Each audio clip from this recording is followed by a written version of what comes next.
So welcome, guys, to today's podcast. We're going to do something different today. We're in my new studio here in San Diego, California. We're going to do a mastermind style podcast with two good friends of mine, Greg Helbeck and Dean Rogers.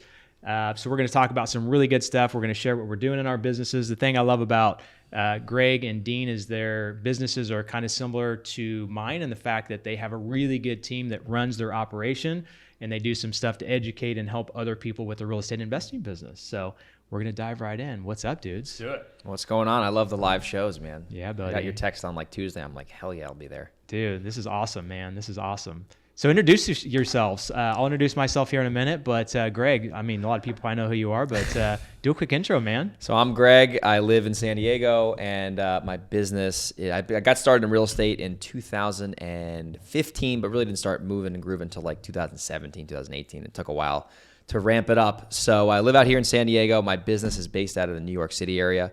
So we are in a relatively expensive market, not nearly as expensive as San Diego. But yeah, ever since 2018, we've been virtually doing deals. So I've been able to grow that business now. I think this month we got 8 deals, which is good because like last year we were really doing like 4 to 5 a month. So I've seen the business grow, and I got a small team that helps me with the business, and looking forward to continuing to grow it. And I do a handful of deals in California every now and then in San Diego when I can stumble upon a deal. Some big That's juicy not $2 deals. million. Some big juicy deals in California. I got one El Cajon right now. It's a total headache, but anyway, I'll talk about that later, I guess. Cool. The cool thing about Total you guys, headache. The cool thing about both of you guys, when I met you guys were doing a lot of the stuff yourself. In the last few years, I've really seen you guys grow and automate your stuff and bring on some really good especially people. every Monday. I remember I was telling you for like 2 years, I'm like, I'm hiring people, and you saw me like the evolution of it actually happen. Yeah, so. that's super cool. Super cool. So Dean, former NFL Charger. Charger. Yep. So the elevator pitch. Grew up a sports guy, made it to the NFL. Realized if I kept playing, I was going to be a vegetable pretty early in life. Unfortunate, but made that life decision. Quickly went into the corporate world and found out after a year like this wasn't going to get me back to that NFL lifestyle of living life on my terms and having freedom. So did what a lot of people did, searched on Google, found Sean Terry, flash forward, years down the road of making mistakes, flipping hundreds of houses. We primarily wholesale houses at this point, do a couple flips at a time. Our rental portfolio's right around 8 figures at this point. So we've been growing that up as well. And like you said, over the years, we've been scaling our team. We do over 100 deals a year now. We just added another team member, 2 team members recently. So we've got 8 on the team now. And it's all about just continuing to build out the systems and create more structure and more freedom. And, that's what it's all about. Cool, man. Well, I'm the old guy of the group. I've been doing this, I think, as many years as both of you guys combined. 20 years. You're about 8 or 10? I'm 9 now. 9 now? 5 years? 5 or 6, 5, yeah. So I'm the old guy in the group. Been doing 20 years now. Started in high school. So my big thing is just scaling the business and getting out of it, man. Just, I grinded every day in the business for 12 years, 13 years. Finally decided I was not good at the things I thought I was good at, and I found people better than me to fill that position. So I love being able to do stuff like this and network with really good guys like you guys. I got to give you a compliment though, man. For grinding for 12 years, you still have all of your hair and zero gray hair. Yeah. So I don't know how you do it. You haven't seen the gray hairs popping? Dude, I can barely see them. I got a gray for every year in business. Lots of coloring. Yeah.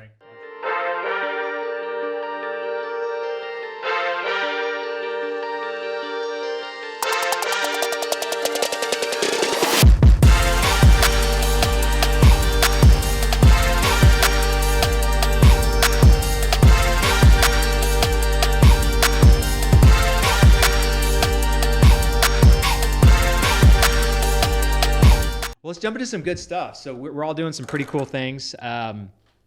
Let's talk about what you guys are doing different than anybody else. I think that's the big thing with business owners that do things kind of at a high level is they figure out things that maybe other people don't figure out, or maybe they duplicate what other people are doing and just do it better. So who wants to talk about something cool they're doing right now? I think the biggest thing that I think separates us against other investors if we're competing with people is the sales process and the ability to build rapport with sellers and get them to commit to a decision one way or the other. And I think, and also follow up. So it's like a combination of everything. But in New York, it's pretty freaking competitive, just kind of like California. Pretty much anywhere, if you're in a market in America that actually has people buying and selling, it's going to be competitive. So a lot of people are like, oh, my market's too competitive. It's like, it's going to be competitive anywhere. So anyway, so I brought an acquisitions manager on last October who actually worked for another investor before, but he just wasn't getting enough leads. And he kind of reached out to me. He's a high school friend of mine.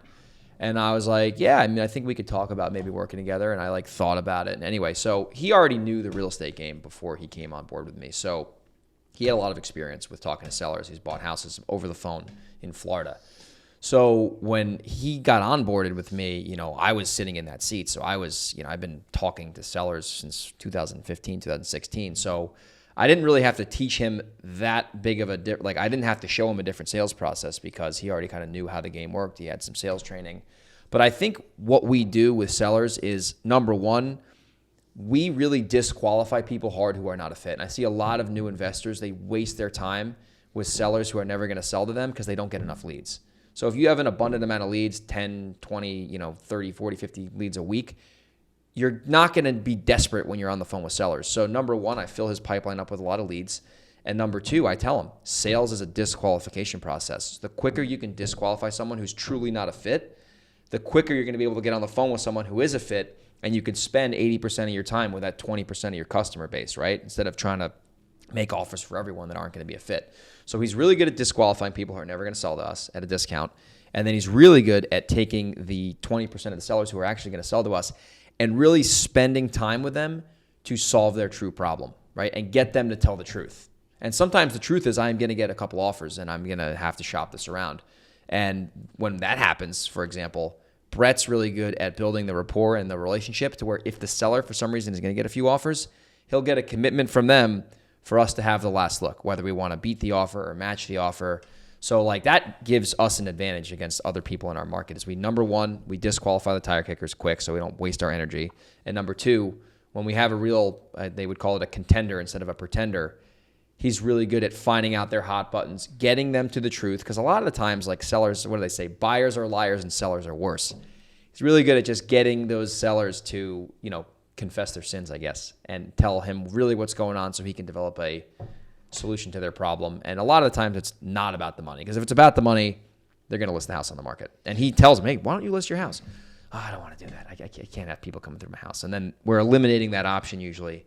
So then it leaves it with us or someone else. And he's just really good at getting deals. Yeah, I mean, he's probably better than me at this point, honestly, because I'm not patient. I'm kind of a dick, to be completely honest.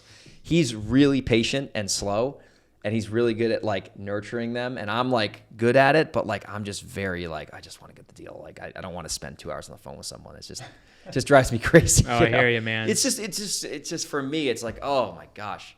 But I mean, it's the business. Yeah, right. It's like, come on, let's just do this deal.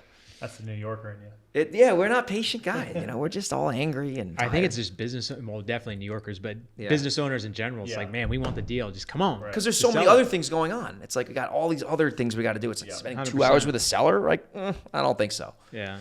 Well, that's interesting. You found someone better than you at that position, and you're really good. In fact, someone was talking to me the other day, and they're like, Greg is really good on the phone. So when he said that he had someone that was better than him, he's like, that's pretty impressive. And I found that for my business too, that like I felt like I was really good at like positions in my business. And then it's like, no, I can find people way better than me because they're more patient. They can spend their whole day doing that versus me spending a quarter of my day and then putting out, fires all day. So it's like if I could find someone who's better than me, can spend all day doing that, and that's their core function in the business, and that's how they make their money, I can go out and raise capital and sell the deals and, develop systems and, work on the business from that angle. Yeah. Sales process is so important because people will be like, direct mail doesn't work, or sometimes our clients will say TV doesn't work, but we'll dive into their numbers and be like, dude, you got 90 leads and you only did one deal. Like there's got to be something broken in the sales process. Yeah, or they're calling the leads back like 2 hours later. It's like if you get a PPC lead and you're not on the phone with them in 2 minutes, like just give me the money and I'll spend it for you, right? Yeah. It's like you're literally throwing your money away. Yeah, we're listening to our clients' calls now, and some of the acquisitions people act like they don't even know that they buy houses, or lead managers or whoever answers the phone. They're like, oh, you want to sell your house? Okay. And it's like, it's horrible. Like their salespeople have no training. And if I were to call in and it sounded like they didn't know their business, I'm like, no, I'm going to call someone else. Like, there's no way I'm going to do business with those people, right? Yeah. So. Yeah, I mean, I'd echo everything that you said, but instead of doing that, I think the main thing that kind of sets us apart is we've kind of become like an authority in our market. Yeah. We've got all the different credibility things that we can show from just hey, we're on TV, hey, we're with the Better Business Bureau. Go look at our Google reviews. If you look at our Google reviews, we have like 65 Google reviews or something like that, and the next best person has maybe 5 or 10 or something like that. There's no comparison. And we barely started kind of emphasizing like getting reviews and stuff. So from a credibility standpoint, that always stands out to the sellers we're working with. And then I think we're just really good at solving problems. Yeah, dude, our deals always have hair all over them, and we got to work through things, whether it's just like personal things that we got to overcome, or if it's actual like title issues we got to work through and fix. So I think our ability to like overcome that and not just say, oh, there's no deal here, is what allows us to kind of push through those deals that people just can't figure out. And there's always problems that just come up through the deal. I mean, there's so many different people you're working with on every transaction, whether it's the seller side or the buyer side or through escrow. And so like being able to control that and make sure that it stays on the rails, and once it comes off the rails, putting it back on.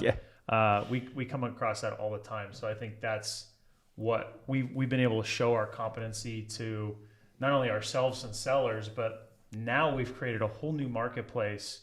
You've heard me talk about our Friends with Benefits program. We have other investors coming to us because they know we just get stuff done. And we're not only going to get it done, but we're going to like maximize that deal. We're either going to help negotiate it at a lower price and sell it at a higher price, or just help the deal come together when no one else could, right? So I think those kind of things coming together is what has helped us just really elevate and become an authority in our market. Dude, it's so good you said that, because if someone's watching this and they're brand new, even if you get a deal, like a good deal under contract, the logistics and you said the drama that happens when you're in contract or in escrow, it's unfreaking believable. And unless you have that experience, it's hard for a new investor to be able to be like, oh yeah, I've done this 25 times in the last 2 months. It's like, no, like if you work, I say this to a lot of people, it's like a shameless plug to like JV with me on deals, but it's like, it's true. It's like, if you're brand new and you want to get the quickest path to success, if you find an investor in your market who's doing deals and you simply bring them opportunities, number one, you're going to make more money splitting that deal with them than you would on your own, most likely. I have case studies to share on this because it's like, if you're not experienced, you just don't have a buyer's list. You don't know how to negotiate with a buyer. You don't know how to position yourself in a negotiation. Right. It's like you're going to learn more and get paid more money than you would have gotten paid on your own to work with someone who knows what they're doing. And then when you do that, for 3, 4, 5 deals, you kind of understand the ropes of it, and then you can go off on your own and do whatever. But I had a guy bring me 2 houses. This was early July, so it was like 3 weeks ago. He brought me a house, is both in Poughkeepsie, New York, so like a really great city. First deal, we made $60,000 on it. The second deal, we made $75,000. These are wholesale deals. And he literally called me after and he said, dude, both of those deals were hairy, so thank you for helping me get through the title issues. And I would have made less money wholesaling this to my little itty bitty buyers list. But I made more money splitting the deal with you because we had, I call it a Congo line going through the house of buyers. 10 people go, shimmying through the house. And then our process is like, once you're out of the house, you submit us an offer and we take the highest and best, right? Assuming there's demand. If there's no demand, obviously we don't do that. But, we're able to like max out those deals, and he put more money in his pocket splitting them without doing a lot of work because I kind of took over once he brought the deal. And I mean, it's just a real cheat code for someone who's brand new. You don't have to worry about all the drama. Yeah, we talked about that on the podcast we did together. Dude, it's crazy. If you're new, the quickest way to success, gaining new relationships and just like getting into the good old boys club, is to work with someone who is the authority, someone who's experienced. And then the reverse is true too. If you're the experienced person, don't keep all that information, share it, and experience to yourself. Yeah. Go work with newer people and elevate them, bring them in, and it just creates an amazing community, dude, and just conveyor belt of deals. Like that's so powerful, man. I literally have people like I'll get on the phone with someone and like help them out, and like they're like surprised, and they're like, "Oh, you're in my market too." I'm like, "Yeah, dude. Like, there's no secrets. Yeah. It's like whether you like bring me a deal or not, like I don't care. And like, it's like, I just want to help you because when I was getting started, when I was, 21 years old, I had people do it for me. So I have to repay that. I feel like obligated. And the more you share, the more everyone wins. Like there's so many deals out there. It's ridiculous. Everyone's like, oh, there's no deals. There's like 4 million people living in San Diego County. If 1% of the market was distressed, it's probably more than that now. Like there's not enough investors to buy those deals. For sure. Like I'd just say in that San for Diego. the first 4 to 5 years, I kept my head down. I found my partner after year 1. Yeah. And we worked on deals together. But I'd say I kept my head down and just focused like get deals, direct to seller. Yeah. And like it's me against the world kind of mentality. But if I could have done anything different, it would have been to network more. Oh, dude, sooner it's so powerful. with all the major players, and instead of looking at them as competition, looking at them as partner opportunities. Totally. I feel like that could have opened up more doors sooner and helped me get to where I'm at now faster. Absolutely, man. Totally. Yeah, it takes away the learning curve. Like we have gap funding people come to us where we lend down payments for real estate investors, and they'll bring deals to us, and we make them way more money on those deals because we're like, okay, you overpaid, you need to renegotiate. That's one huge thing. Step one. Right? 2 is with contractors, same thing. It's like this contractor is charging you $10,000 to demo this house, like it should be $3,000. You know what I mean? And then the mistakes they make, like they want to put like 50% down on these houses. Like contractor Yeah. deposits? To contractor. Oh! And I'm like, okay, no. Yeah. That's one way I'm gonna That save you smells a like a lot recipe of to go to money. the cleaners. No doubt. 50% down. I would tell the contractor if you ever call me again, like, Oh, it's crazy. that's insane. It's crazy. 50% down. I don't even like doing any money down, but every once in a while I'll do something. I do a starting draw. I do Yeah, a small just deposit. like $3-5 right? It's minimal. Yeah. Oof, you can get spanked so hard doing that with Yeah. that's a whole nother podcast. Like, I mean, It's one thing to have an Yeah. established relationship with a contractor, and even then it's a little dicey. But if it's a new relationship, like you better run from that. Yeah. So for me, overpaying for properties, which is basically comps, right? Like just Yeah, making sure you're running comps Yeah. right.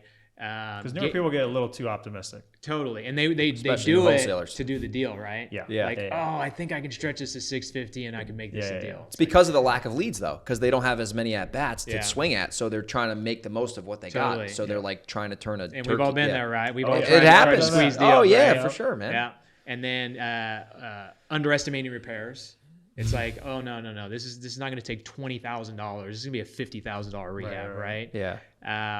And then, I mean, there's just so many other little mistakes they can make along the way. So having, But those mistakes all stack up. Get Yeah. you spanked. totally. Yeah. And luckily, this market's helped people, right? I Yeah. mean, As of like 2 months ago. Now in San Diego, Now it's it's back. different. It's backlashing on everything. Flippers are getting smoked right now. I'm seeing Yeah. like price reductions on Redfin from like they were trying to sell something for 1.2, and now they're like trying to sell like $900,000. Dude, we got a flip right now. Yeah.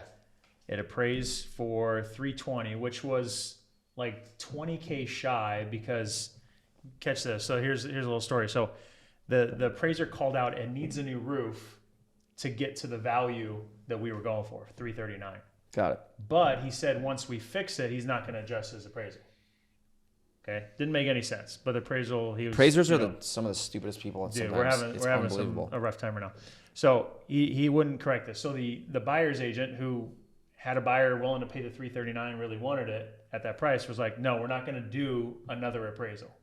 Just wouldn't do it. So the ego got caught up there, killed the deal. We got the second buyer in, sold it for 337 really quickly.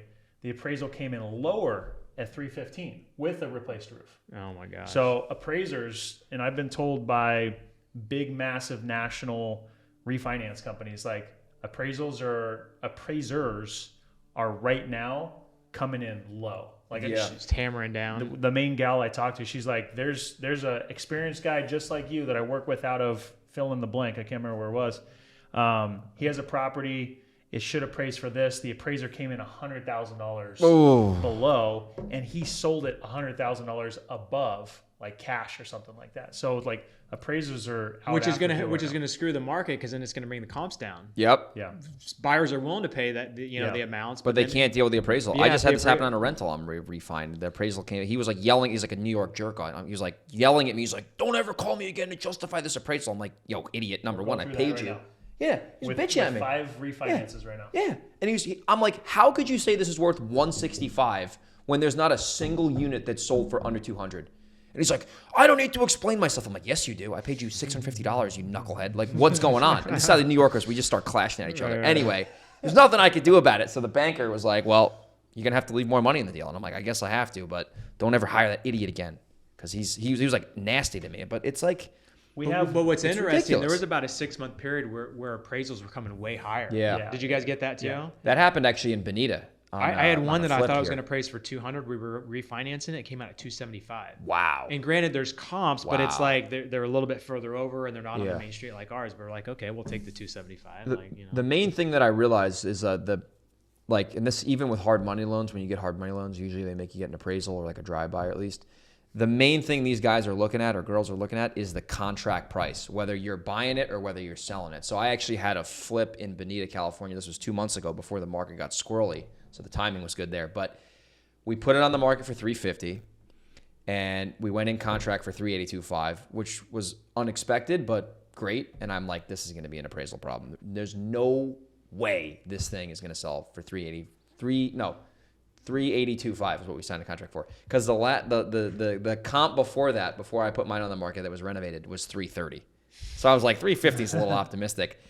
The appraisal came back short. Long story short, the buyer ended up coming up to $370 instead of $350.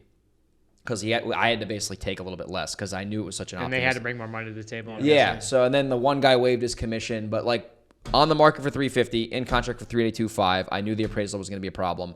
We ended up taking $370 for it, which was still $20,000 above. Yeah. But I was getting nervous because the interest rates. I'm like, ooh, like this was in like May, and I'm like, oh, this is not great. And then it ended up closing. But I mean, these appraisals throw a lot of your retail deals off. Yeah. I have a big deal right now. It's telling you guys. The one in Texas? In Texas, yeah. We put on a contract for 1.1. Needs about 150,000 worth of work, and it should sell for around 2. Problem is there's not a lot of buyers in $2 million properties in Tyler, Texas. Teeth are optional. And on top of that, interest rates are going up.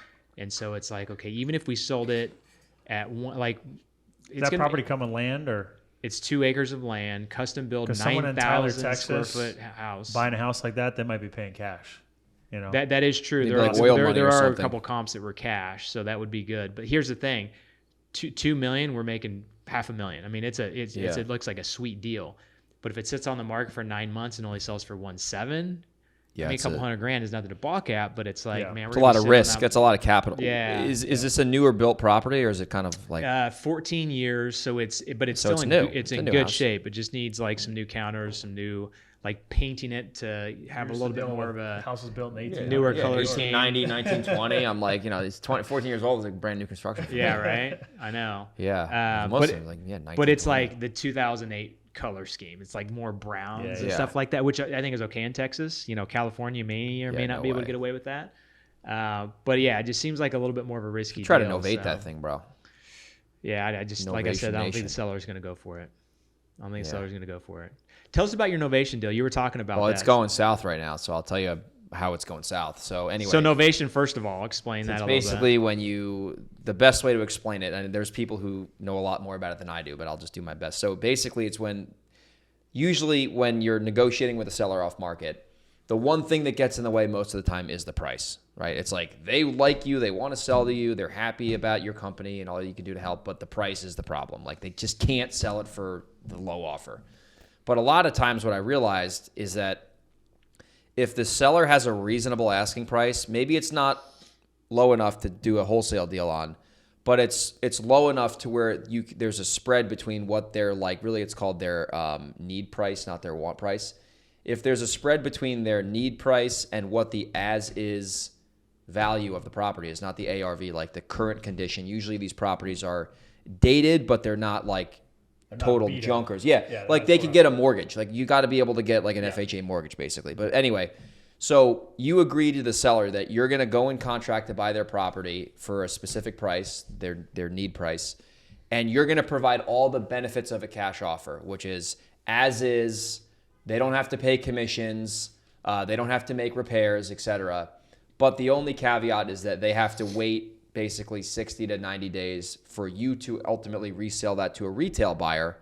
And then when it comes to that property selling to the new buyer, you as the, basically the middleman are going to get paid the difference between the price that they agreed to sell to you for, what it sold for on the MLS, but then as the middleman or the novator, you're going to pay the commissions, you're going to pay the closing costs, and if there's like, $3 or $4 grand worth of like FHA repairs, like punch list items that need to happen, you're going to pay that out of your pocket, and then the spread is, whatever that difference is after everything's netted out. So you can basically convert more deals without having to get more. So it's kind of like wholesaling, but the owner keeps title of the property, Yes. but you have the ability Yeah. to sell it on the MLS and Yes. other places.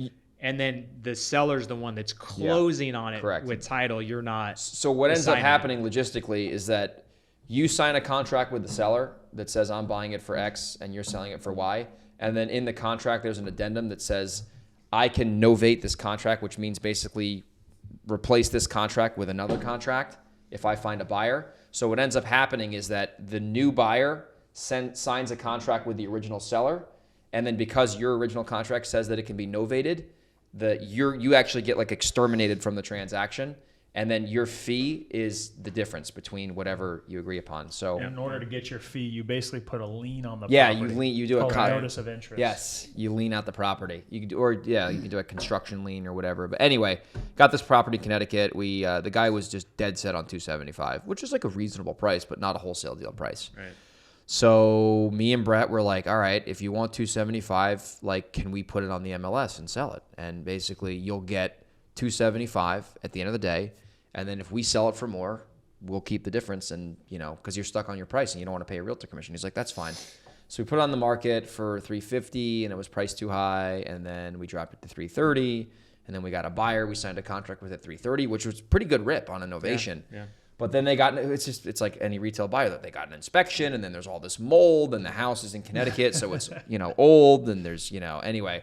So now they canceled the contract, so now we dropped the price down to like $315 now, because like really the property's all sketchy, and there's all this mold. Are you that was discovered. renegotiating with the seller to get a Not better yet. price? Not yet. Like this morning, I just had the guy have to sign an addendum to our contract because he has there's all these documents with novations. Like you really need to know what you're doing. So There's a handful more. anyway, it's starting to get a little squirrely. We'll see where this one pans out. But either way, I mean, it's an exit strategy, especially in this changing market that I'm paying a lot more attention to. Yeah.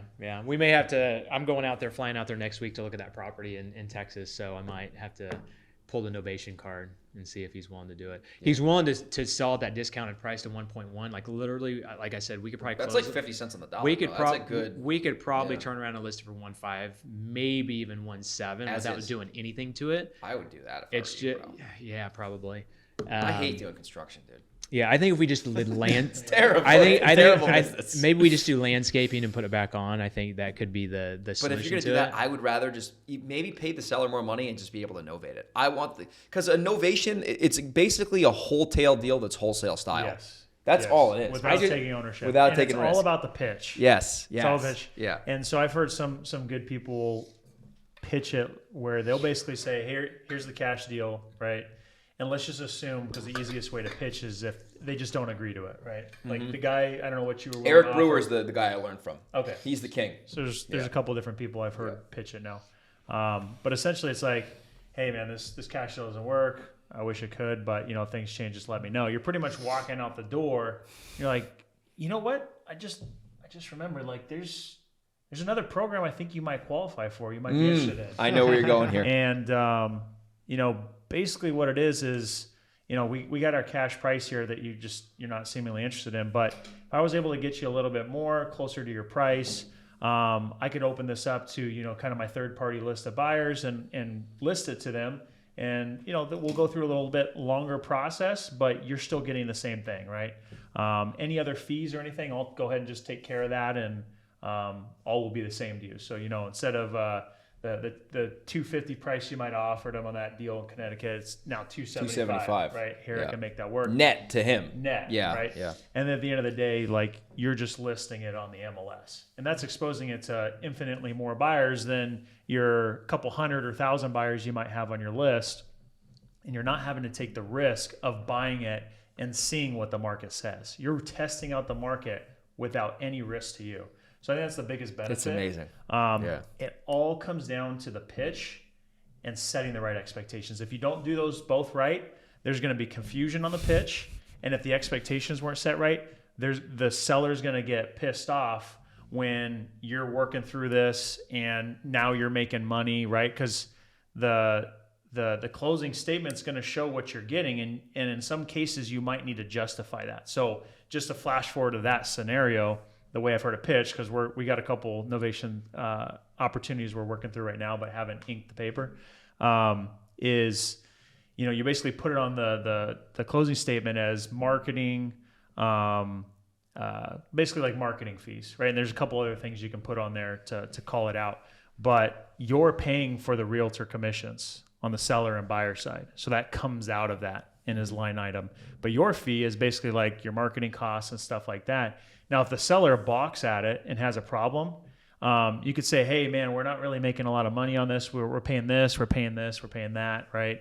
Because chances are you've done some marketing. You actually do have money into the deal beyond just and repair piecing it costs together. and repairs. If it needs a punch list style kind of report, that could be $3, $5, $6, $10,000 in California. Yeah. So at the end of the day, you might say, hey, at the end of the when the dust settles, we're really making around $10,000, $15,000. So would you be comfortable if we split that with you, right? That might be a potential opportunity to kind of keep. That's how we got the Connecticut guy to sign. Okay. We did that because he was counting our money, and I said, "Listen to me, go." Yeah, this guy will be pissed if we make $300,000 on top of what. What's funny about the Novations? I realized they're actually, if you pitch them the right way, and I haven't done a ton of them like this. We're just really getting into this now. If you pitch them the right way, it is actually more transparent than an assignment of contract. Because if you say, "Hey, Mr. Seller, we're putting it on the open market.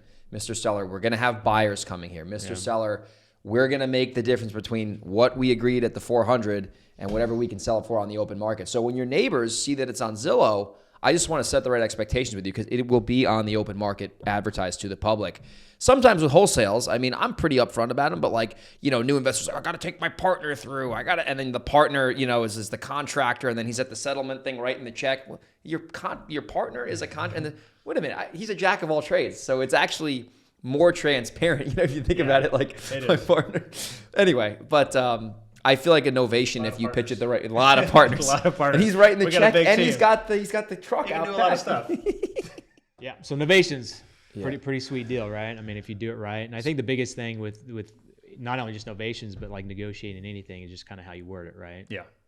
Yeah, 100%. For sure. Setting the right expectations. I have a deal right now. Expectations. Oh, especially on an assignment or like any sort of middleman deal, like when you're like someone else is ultimately buying it. I got a deal in Vegas right now, actually. We're doing PPC and we're like testing out kind of like this multiple market thing. Anyway, the lady in Vegas, and it was my fault because Brett and I were negotiating with her, and she was like, I want to close right away. And I said, we're going to close as soon as we possibly can. Like, we're going to try our best to close right away. In the contract that she signed, it says on or before August 18th. So she thought when she went to the title company that, and her mom like pre-signed the docs so we can expedite everything, she thought her mom was getting the money that day. And she's calling me, what's with the money? You guys are scamming me. And it's like, that's tough. It's like, I don't know what it's like. Listen, we're going to close when we can close, and it's going to probably be next week.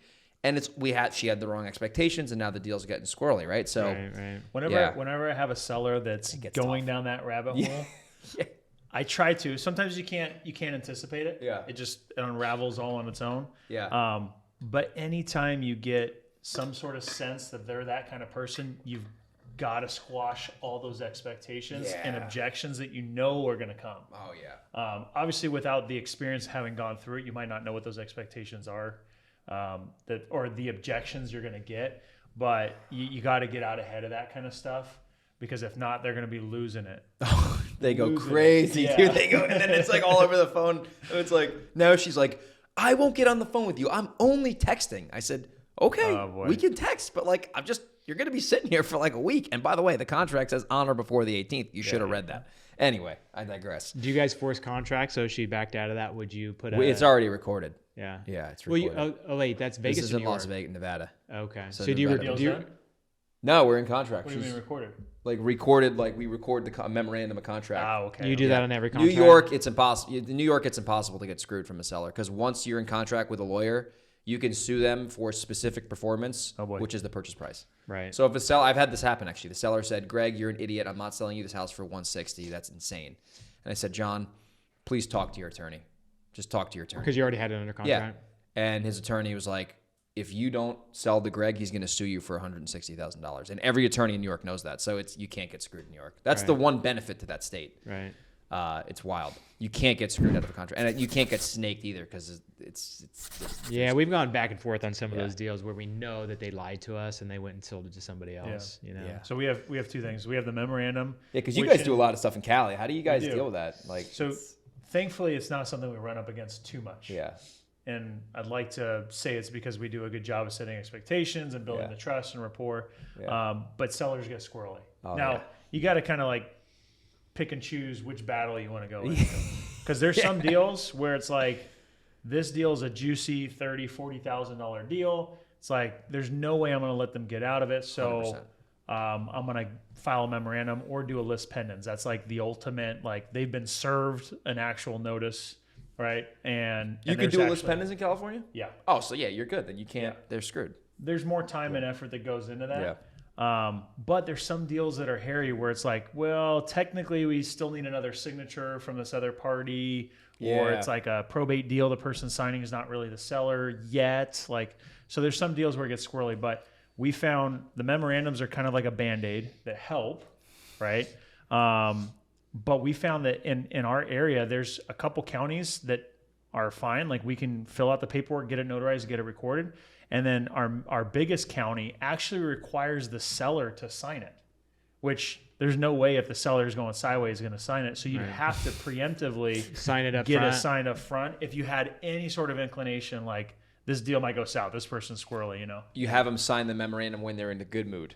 Right. Because in the bad mood, they're going to say, no. Not a chance. Not a chance. I'm Well, signing you this. should be able to put in the paperwork, you know, you can And it explain. says in our contract we have the right to file a memorandum, but we went to the courthouse in that larger county and they're like, yeah, no, we need a seller signature. And we're like, do you understand? Like our contract says this. They're like, yeah, we don't care. Have you thought about just putting a notarized place at the back of it with that memorandum? Like an addendum. Thought about it. That's just, again, I would only reserve that for the ones that are really squirrely and really good deals. So But you never know if they're squirrely until they get squirrely. I know. It can be tough. The fangs come out after the fact, and then you're like, But then oh, you're just no. thinking like, do I want to, assuming you have a notary on call, might cost you $40-$50, maybe even more each contract you sign. It Yeah. adds up. Try to To determine do if that something makes that's really sense. preventative on 10% of the files. So it's Exactly. kind of like, I'd Exactly, rather yeah. just kind of go with it. Take it as you go versus like have it be a standard operating procedure. Yeah. Yeah. Yeah, it's- to me, like 20 years, I've only had like 2 sellers, I think, back out. you Wow. know, for no reason, right? And Had more even than that, but yeah, I've had a lot more than that. well, Jeez. maybe we're lucky, but yeah. They're so friendly in the Midwest. I think on the coast, everyone's Maybe. just nasty. Maybe. It's so expensive. Well, that's the thing. We're dealing with lower price houses, right? So Yeah. if they go and someone Easy. offers them $5,000 more, they may not care. But if someone offers them $50,000 more, then it's Yeah. a bigger deal. San Diego gets. I actually have a deal right now in El Cajon, and it's a probate deal, and they were insistent that I put 25 G's down hard, and I was like, all right, I'll you do get that a lot in the bigger cities. Yeah, like 20. I got California. 25 grand on the street in a deposit, and then we just found out the freaking brother is trying to like object the sale, and he wants an appraisal done. And I'm like, I told the seller, I'm like, listen, Linda, if you're watching, Linda, Listen, hello. Linda. If your brother gets an appraisal, this appraisal is going to come back like 200 grand higher than we're in contract for. So, and this is where it got real sketchy because I was telling the escrow company, I'm like, listen, if this brother kills the deal for some reason, which I have no control over, because technically he's the half seller because it's in probate, and California's weird with the probate stuff. But he's already signed though, right? No. Oh, he has. Linda's the executor. This guy is has to sign off on the estate, but she's the executor. So it's all convoluted. But I said, Linda, if your brother kills this deal, I need my deposit back. Worst case scenario. I said, I really want to buy the house, but if your brother is gonna, make this a fuss over this, I need you to sign an escrow doc that says you're releasing my earnest money. Because if you don't sign the document for me to release my earnest money, I got to sue you for 25 grand, and I don't want to do that. You're a really nice lady. So she's like, if this thing goes south, I'll do that. So anyway, California's weird with the probate. New York, You think it'll praise for 200,000 more? You said. easily. I mean, So this it's- is so a it's probably gonna freaking kill the deal 4-bed then, house in right? El Cajon, man. It's a smoking. So it's probably gonna kill the deal then, right? Depends on if the brother wants to deal with like if the brother wants to like try to max out the house, yes. But if he's like, you know what, this thing's like right at the finish line, probably not. They're still getting $515,000 for a house. I mean, that's a lot of money anywhere. Yeah. What do you think? So we're recording this into July. What do you guys think is happening with the market right now? So you said California, which is interesting because we're looking at buying a house here pretty soon in California. You said you're seeing like pretty San drastic Diego. price reductions. I had a house in Claremont 2 weeks ago with Justin Lee, my buddy. We had JV'd it, and if this was in January, February, we would have sold it in 3 minutes for like $30,000 assignment. Couldn't sell it. Yeah. And we told the seller we were assigning it. We said, we need a 2-day contingency to assign this because your price is too high. And she's like, that's fine. Do you feel like your ARV was off, or do you feel like buyers were scared? It was a combination of both. There was a comp down the street, another big flipping company, still hadn't sold it. They originally listed it like I think 900, like basically $1 million. They dropped it to 920, and now it's at 879. Whoa. And it's like catching a falling knife. No way. Claremont. I could take you by the house. Yeah. Really? Yeah. It's ridiculous. Do you think it's market or area specific? Scary. So Claremont's a little further inland. If it's on the coast, you know, towards the water. House, right? The comp?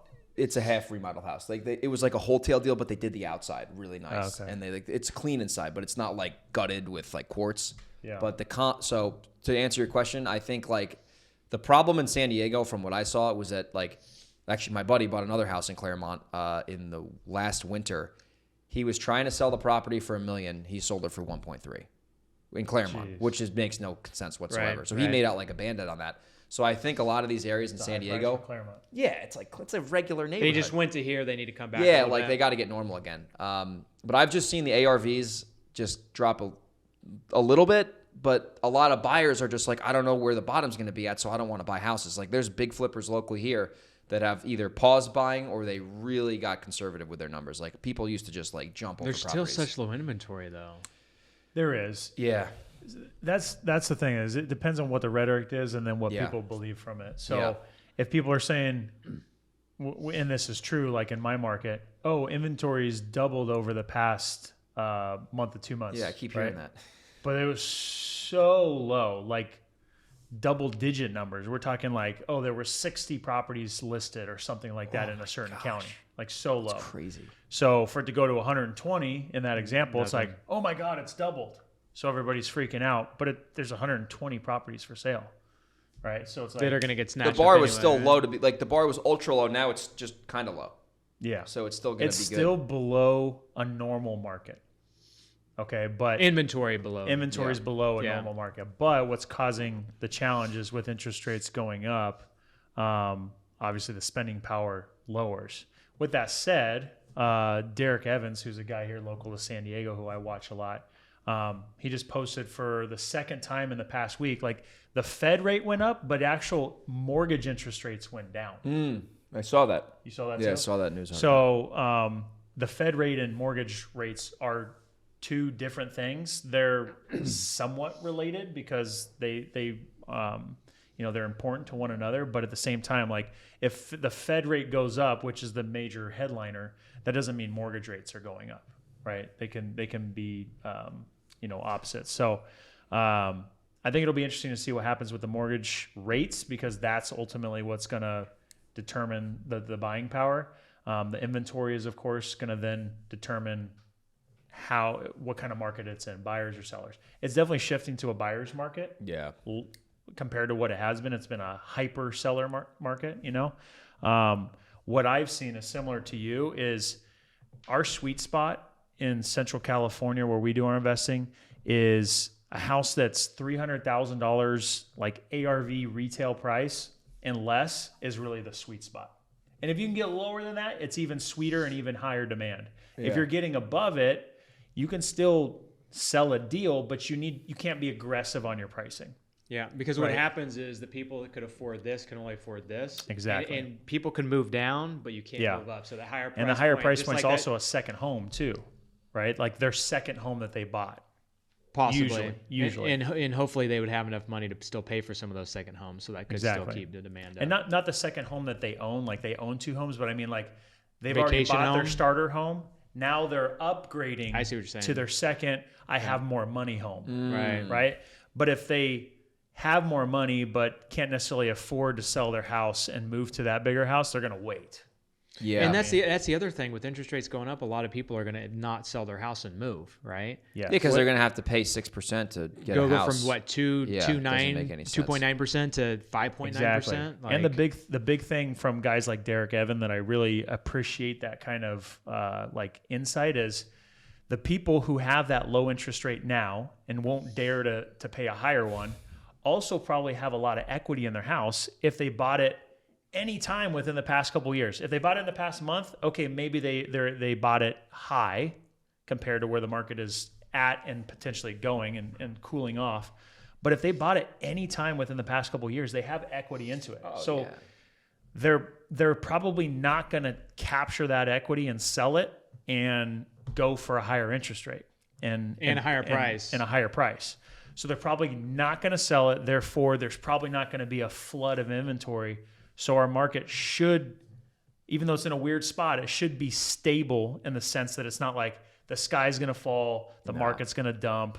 No, it wouldn't be a 2008 again. No. That would be almost impossible because that was like caused by shitty real estate loans. And I've actually heard Yeah. that sellers that would have sold 3 to 6 months down the road are now putting their houses on the market because they're getting scared. Yep. And They so, don't want to. and so there's a flood maybe a little bit right now, but then it's going to dissipate. But then if they don't get the price, they don't need to sell it, so they'll pull it off Maybe. type of thing. Yeah. Right? Yeah. So it'll be interesting to see what happens. I think too, though, like the nature of the business that we have, like our industry, is like you buy the house at a discount from day one. So if the market drops 10%, in theory, if you're still buying houses at 30% of market value, like you still have a 20% spread there. Like so, it's just we're always like the whole business is getting a good deal, right? So if, you just got to adjust your numbers. If you're buying it right and you have the ability to keep it if you can't sell it. Oh, yeah, of course. Right? What we're doing right now, though, is we're looking, we're taking our comps and we're adjusting it down. We're being conservative. Oh, yeah, 100%. So we're being conservative on our comps, and then we're obviously negotiating for bigger spreads to account for that, and just be more conservative on all our numbers across the board. So I think that's been helping us. Are you putting comps in your wholesale deal emails, or do you not do that? Never ever have I. Yeah. But the past couple I of might deals start doing I that sold, now. Yeah. Past couple of deals I sold, I have. I think I might start doing that because we're seeing our buyers list, like just activity rate has gone down a little bit.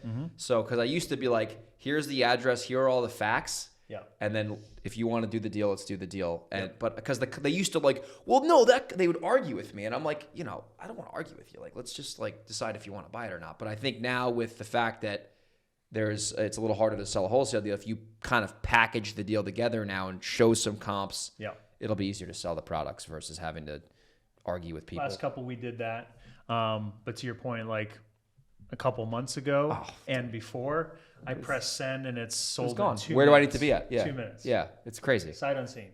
Sight unseen. That's pretty cool. Yeah, legit. And we'll still sell them quickly, but I feel like we're giving a little bit more information. We're providing them a little bit better of a deal. Yeah. Okay, so I think that's what's worked for us lately. That's awesome. $300,000 in California. That blows my mind. I know. It's the hidden gem of California, Central California. Now, when you get there, when it's 110 degrees there, the almond farms are. Is that where you guys? Almonds, pistachios, walnuts. They got cotton and corn there too. A lot of citrus, lots of oranges, lots of lemons. You also get table fruit too. So you get your apples and peaches. Like people don't realize that Central California feeds a lot of the nation. Really? Wow. Feeds a lot of the nation food, and then it also like milk. All your milk and cheese, like a lot of it comes from Central California. And you're talking about Fresno, Visalia, Bakersfield. And then are you talking about, does that conclude up to Sacramento? Or is that too far north? People would call the Central Valley as far up to Sacramento. Most people more intimately kind of consider it just a little bit north of Fresno and then down to Bakersfield. Because that's kind of where like the true kind of Central Valley is. Once you get a little bit higher into like Merced and Modesto, which then leads to Sacramento, it's, a lot more Bay Area. People are kind of living there and commuting, and it's not quite the same Central Valley, Do you know Chico, Redding, California at all? Yeah, I know those areas. We're Those are ready- way north. Yeah, we're running TV commercials there. Okay, cool. Yeah, we're doing some pretty decent deals there. Nice. Yeah. Is that where that college is? Chico State? Yeah. Yeah, right up there. I don't know. Yeah. Yeah. I got a JV partner up there. We're That's running. Tony We're started running. there. He's trying to go some parties. We're running commercials, and kinda- he's running the deal. Run the so keg stands at Chico State. Blackout. May have to go up there. Hey. Now that you say that. Put that on his TV commercial. Yeah. Do you want a blackout after you buy a house? Keg stands. No, that's awesome. I mean, I just think cool. San Diego. I think a lot of flippers now are just a little like, they're just waiting for things to settle and then they'll jump back in. Because I mean, some of these prices, like, properties selling 100, 200 grand over ask. That's not a normal thing. Like Yeah. that's not normal. And if that kept going on, that wouldn't be healthy for the overall market. Because eventually, when It just gets to a point where it's not affordable. yeah, like buying a house and and it just claim up for won't $3 million happen. bucks. Like Yeah, that's never, that doesn't. it's monopoly money. Yeah, when we moved here in 2015, 7 years ago, I mean, you could find a really nice house for $1 million. That same house is like 2.25. Dog now. shit out here. It's crazy. You couldn't find anything in PB, like even Pacific Beach, which is a good area, but like a dog box is $1 million. like you can't find anything, and it's like That's true. it's crazy. Like I was at a house in La Jolla. There was a real estate. It's called like a real estate networking meetup in La Jolla. This was a $15 million property, literally right by Wind and Sea on the water. And it was like the house needed a full rehab. Like there were plans inside to knock it down and build a $9,000 square foot property. And this thing is on the market for $15 million and it's a fixer. Right. And it's like, you could tell it's got peeling paint chips everywhere, but it's just like the coast. It's just Location. impossible. Man. Yeah, it's looking. You can't change the fact that it's on the beach is literally like you walk out of the gate on the beach. So, you just can't change that. But I don't think the luxury market is as like people buying a $15 million property. They still have the money. They right? got the money. They're not going to really be affected. And there's not that many of those houses right on the water. Yeah, exactly. Like on the coast in La Jolla. Like you live in Bird Rock. I mean, Yeah. it's just insane there. It's crazy. Yeah. as well. Yeah. So what are things that you guys are doing right now that are pretty big things you guys are planning for the near future? Anything you guys have in the works? For me, it's all about optimization, like we talked about. So I've been excited about bringing more people onto the team and really creating even better systems than we have now. So that's why I've been going to different trainings and connecting with other investors to kind of like pick out some other little nuggets on stuff that they're doing and kind of stand back and look at our business and what we can improve. So I couldn't be more excited about some of the things that we're doing there, just to create a better process and better accountability and all that kind of stuff. So I think those are some of the things that are going to make the biggest difference. We're going to keep switching up marketing and making changes there and continue to dial that in. So I think there's going to be some really good stuff coming together. Optimization. Mm-hmm. Yeah. Cool, man. What I about you would say guys? similar to him. It's just getting our system. Like we're kind of looking at every bottleneck we have and finding a strategic way to solve it. So for example, I think, 11? So at like 1:30, I got a call with a answering service. So we're going to start having all of our, at least internet leads, go into the answering service system where they actually call the web leads back or they'll answer the Google calls live, because we're running into like we're getting a lot of leads and like the team's busy, or if I can't even help them if I'm busy. It's like if we have those Google leads sitting there for more than 2 minutes, someone else is going to be calling them. Yeah. So it's just kind of looking at all the bottlenecks we have and trying to develop systems to, fix them and then make it to where as we pour more gas on the fire, we can actually like implement and we don't run into like a problem like with the leads. So just finding those little systems and then honestly shifting with the market and working, getting better at dispositions, getting better at, I'm still closing on properties too. So like a lot of people are like scared to close. It's like, I'm still buying deals to flip. Like it's not, I'm just looking at the ARV as lower than it's probably going to be and buying it cheaper. So doing that and then just making sure that another thing too we're working on is I'm going to get Brett his real estate license, and we're doing some business in Delaware now because he moved there. So like a lot of our leads we're getting, like they're going to be retail leads. So I'm like, listen, dude, if you get your license and you can take on, 2 or 3 listings a month that came from How much our of those marketing. actually pan out though? Because I feel like we get a lot of listing leads. They want retail. Hey, let me refer you to one of the top agents in the area, which happens to be my partner. They end up. But then you get on the phone with them. Oh yeah, well, I got a friend who's a realtor. I'll probably just go with him. You're like, well, you just told us. It's all about how you pitch it. I know what you're saying. So what we do is this, like with the realtor referral. So listen, Mr. Seller, I know this now with novations, it's changed a little bit, but before the novations, it was like, listen, you want this price for the house. We just can't do that. You know, I know you want to do business with us, but we just can't. That pesky price keeps getting in the way. And there's no way that you're going to sell for, $250. So here's what I think the best option is for you, Mr. Seller. Usually if they tell us that they have a friend who's a real estate agent, forget about it. Yeah. But if they don't say that and they're like, I would want to kind of figure out what my house is worth, I say, listen, if you want, and if you think it's a terrible idea, you could tell us no. We can set you up with one of our property valuation experts. And what they'll do is they'll simply come to the house, they'll take a look at the property, and they'll tell you exactly what you will get for this property. And by the end of that meeting, you will know exactly what your home is worth. You think it's worth setting up a time to meet with them? So we don't say the R word, realtor. We say property valuation experts. And then we make sure that realtor knows what they're doing and they know how to convert people. So then when they go to the house, it's a straight appointment, and it's up to them to convert that. So I like that. Interesting how that's the how word we've realtor will just turn them off. Oh yeah, they hear the word realtor, they're like, ah, la, la, la, la, la. Well, that's why they're calling. That's why they're calling us, right? Yeah. They don't want a realtor. They hear the R word and they're like, no way. But property valuation expert, and the way that we frame it is like, by the time you're done with that meeting with them, you are going to know exactly what your property's worth. So it's an incentive for them to get someone in the door. I like that a lot. Because I'll refer you to my realtor. Like, no, you're good. You can just, all right. I'm just gonna let it burn down, But that's how we've been pitching that. So anyway, I want Brett to get his license so he can turn some of our leads into listings, as well as with these novation deals. He can get the listing on. I'd be careful with that. Oh, I'd be careful with that. You want to bail me out of jail? I have been hearing that if you're going to do novations, Don't be a realtor. not use your license or anyone on the team. Okay, so get a third party. Third party completely unrelated to the team, because there's just too much liability. A lot of gray there. Yeah. Just don't do it. Okay. So we'll have Brett take listings, and then we'll find someone else for novations. There you go. That might have saved me a bunch of money. Yeah, I could have. Well, I'll tell you what, you guys know what I'm excited about. Freaking TV, man. Flying in your plane? Blowing up. Yeah, actually picking up my plane next week. Dude, that is amazing, bro. Yeah. That is amazing. It's a bucket list. You got to get a picture of the plane. Next podcast, we're going to be flying in the plane, right? We can. And just be flying Actually, around. I thought about that idea. I don't think anybody's ever done an airplane podcast. Never seen it. No. Dude. Money. Yeah, we're doing it. Absolutely. Dude, Are you going to fly with me? I only have like 55 hours. Ooh. It'll be on Zoom. Yeah. Yeah, right. Hey, Tony, You'll zoom in the right seat. Yeah. No, seriously though, like TV. So for us, obviously we get real estate investors on TV throughout the country. Like Dean's been our client for a long time. Yeah. I want to get you. I know. on in I'm the a tough market. sell. Let's pick a market. I know. guarantee I'll crush I it know. for you. We got to talk. But we're getting clients on TV, managing their TV commercials.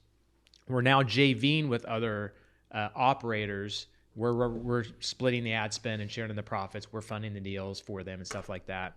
And I just got off a call with someone where we're setting up a profit share deal with them and other people that they know. So it'll be kind of a JV kind of thing, but a little bit different, where we're more hands off. But I tell you, man, our clients are crushing it, and us being able to plug TV into other markets very quickly and easily is pretty sweet. That's an intelligent way to scale versus having 100%. Yeah, it's 100%. Really smart. Yeah. So are you reshooting for each market, or are you doing like a dubbed over? Hey, this is Tony from blah blah blah, Chattanooga. I'm buying houses in Chattanooga, Tennessee. So I reshoot. I reshoot for every one of them, so it doesn't sound funny. Okay. And we have a different phone number and all that kind of stuff. I think at this rate, it's going to be TonyBuysAmerica.com. I like it. Literally, That's like good. you're in like every damn market in I like America. I like it. I need to trademark that. TonyBuysAmerica.com, because there's a lot of guys doing nationwide PPC. That's like the sexy kid on the block now is the nationwide, which like I think that can work. I think there's a lot of complexity to that you really need to have good parts. Yeah, like moving a deal and the algorithms can change pretty quick, right? And I think if your whole business is dependent upon Google, you're ultimately at risk, because if you have one marketing channel that's crushing, if that goes down, like it's just like Facebook and Instagram. Yeah, man. They change stuff all the time. YouTube. That's why you gotta have multiple lines in the water with marketing. You have to. Even though it's a side note, but I mean, like that's the thing. It's like what people ask me, like, what channel works the best? I mean, it depends. They all work at this point, because there's some people that are all in on driving for dollars. Yeah, that can work. All in on cold callers, and they got 10 cold callers or more, or something like that, and they've They've just worked it to where it's working for them. For me, I can't say that I'm so smart in one particular area and have the perfect recipe, which I don't know if anyone is saying that they can necessarily say it truthfully, but like I gotta be in all these different areas because one area will be hitting off, like one of our TV deals that literally just closed last week, $81,000 profit deal. Ooh, that's Heck spicy. yeah. Flip or wholesale? It was a flip. Ooh. Turned into a flip. And it's like, okay, that was awesome.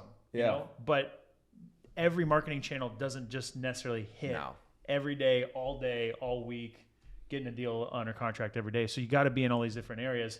And then a lot of them will start to complement each other as well. Exactly. That's so true. Like I actually watched your YouTube video last week, and you did the TV commercial, and then they tried to snake you, the seller, and then they had someone else go to the house, and then your TV commercial was running while the other guy was at the house. That's right. And you're omnipresent. You're everywhere. You know. That was too good. That's a crazy dude. Your YouTube, I gotta say, man, your YouTube stuff is real good. I watch your videos. Appreciate They're well done. Glad to know I have one fan. Yeah, I think I usually like the video, and then you're the one subscriber. I give him a thumbs up. I'm like, hey, dude, I like the video. Which, if you're watching this, go to Dean Rogers. Yeah. YouTube.com/Dean What is it? Rogers. Deals with Dean. Subscribe. Yeah. Deals with Dean. Actually, you do have some good stuff out there. Yeah, it's great, man. Yeah. And I don't watch a lot of YouTube. I just you and a couple others. So Appreciate that. I'm a fanboy. I didn't hear my name in there, but I'll let it go. Anywho, all right, let's wrap up with. Let's talk about one thing you would recommend, or one thing you're doing right now that you guys want to share with the listeners for what they can do to scale their business quickly and easily right now. I'll just come out and say, which we talked about it already, but you got to get out and meet more people in your market. If you're newer, go to the experienced people, add value. The quickest way to add value is to present an opportunity. Present them a deal. Yeah. Not, hey, can I take you to coffee? Hey, can I come intern for you? Go put in the legwork and the effort. Go on YouTube University, figure out whatever you need to, join a coaching program, get the information, bring a deal to the people who are the experts that you can trust. That's the quickest way to accelerate your growth and get into the club. Because there's people that have done that with me. And now, like, I'm pouring information and knowledge and resources to them because I'm like, I see it. I see the effort. There's been a reciprocation of value on both sides. Like, let's do this. I'm excited about that. The people who are just like kind of leeching or, I need some information. Or Assholes, I call them. What's that? Assholes. Assholes. Assholes. People are just looking for information, which is okay. It's okay to ask. That's a good thing to want to learn and seek information. But if it's just an open-ended, hey, I won't name a name, but someone just texted me yesterday, hey, do you have some time to jump on a call? No, I don't have time to jump on a call. What's this about? They had a generic question. Here's the answer. And that was it. Here's the link. Pay $500 for 10 minutes of my time. Right. Yeah. So for me, it was like, that's cheap. That's generous. I'm just charging the quickest way is to get an opportunity or a deal, present that. And if you are someone who's experienced already, get out of your shell, right? Don't just stay in your lane and focus with your blinders on. Go start networking with more people and interact with as many wholesalers and investors as possible. It's going to open up more deals, more opportunities, and find the right people. Because there's a lot of people that are gray area kind of people. Listen to your gut and run away from those people. Only work with people that are like top tier quality people that are doing things the right way. And I promise you there's going to be so many more opportunities. Isn't it interesting? Can you guys tell the difference pretty quickly between the people you want to do business with and you could just get a vibe. You can literally get a vibe. Well, there's a vibe, but there's also just the little things that you do. Like, for instance, we're hiring for another person right now. So I test them. I say, hey, send me a Zoom link or send me a calendar invite for this time. Here's the Zoom link we're going to use. And that's all that I do. And first of all, I see how long it takes them to do it. Do they do it right? And how do they do it? So like this last gal, we're having a Zoom meeting at 1:00 today. She did exactly the way that I wanted it. It says Tony and Jill interview. She put the Zoom link in there, and it's like, okay, that's the way that I want things done, right? I mean, that's an employee standpoint, but even like businesses, when you send a contract, it's like pretty quickly you understand how people are doing business. Do they sign it and send it when they're going to? Yeah. Do they set it the inspections like they're going to? And it's like pretty quickly you can see whether it's so powerful. it's going to be easy, especially or with not to do business contractors, with them. man. I had this one knucklehead in Delaware because I had to find a contractor because we started buying properties there, and I'm like, I interviewed a few people, and this guy gave me bad vibes because he was FaceTiming me at the house because I'm not there, so I'm like, we got to FaceTime, and he's just like kind of saying like, just not answering me directly. And I think I'm a little tough because I'm from New York, so I'm a little more straightforward. But anyway, he's like giving me the runaround, and he's like telling me a bunch of stupid crap. And then I'm like, okay, give me a bid, and I need the bid by tomorrow at lunchtime, which is very reasonable. And if you send me an email by tomorrow at lunchtime, I'll review the bid and give you a decision. The guy fell off the face of the earth. Yeah. Then the next one, same thing. And then the third guy gave me a bid. It was reasonable. It was professional. And gave it to you the way you probably wanted it. The way I right? wanted it. We went on a DocuSign, and then he's doing the job. It's just like most people can't do the basics. And that's the thing, running a business, like there's so many businesses like contracting. If you just do it right, Dude, you can charge a bunch of money. You'll do great. You show up, Yeah, you do your that's work. But I think that's the problem with contractors. They overpromise and underdeliver, right? They're like, yeah, I can do this for 80 grand. They're not good businessmen. They're good tradesmen usually, but they're Yeah. not good businessmen. So that's Yeah. why there's all this, animosity between investors and contractors usually, because they're great at doing the thing, but running the business, it's like another language to them. And that's why it's like, oh, I'll get back to you next week. And then like everything's all screwed up. And yeah, but to give you a thing that we're like a piece of advice that will help someone whether new or experienced is like just track the basics daily. Like I was on the phone with someone, a newer investor coming up here because he wanted some help and he was cool about how he reached out. I'm like, bro, you got to track how many new leads came in every day. How many offers did you make? How many contracts did you sign? How many deals closed? And what was the revenue you put in your bank account? I said, if you just optimize and track those numbers every day, I said, dude, if you're making 3 to 4 new offers a day, you're going to do deals every month. Yes. It would be impossible. Yes. Like, it's like just track the damn basics and get amazing at the basics and grow the basics, and you'll grow your business. When you pay attention to it, you realize I don't have any leads to make offers, so I need to go get leads. Exactly. And then how do I get leads? It's like just use those numbers as a baseline, and like you can fix the problems by just looking at a simple spreadsheet, Yeah, for sure. Track your numbers. That's the key. Yeah. So I've got 2 things. Obviously, TV. remtv.com if you want to run TV commercials. / affiliate. No. / Greg and Dean. So they get a cut. Double affiliate. Double dipping, bro. But no, I think the biggest thing for me is just like we kind of talked about with people, like just doing business with like really good people. Yeah. So getting people on your staff that are really good people that can do stuff for you, because they can either make your business or make your life a lot easier, or they can make it really difficult. Mm-hmm. And then good contractors, mentors, coaches, people you can do business with. I mean, even just 10 years ago, if I look at the people that I was surrounded with at that time and compare that to now, it's like night and day. Yeah.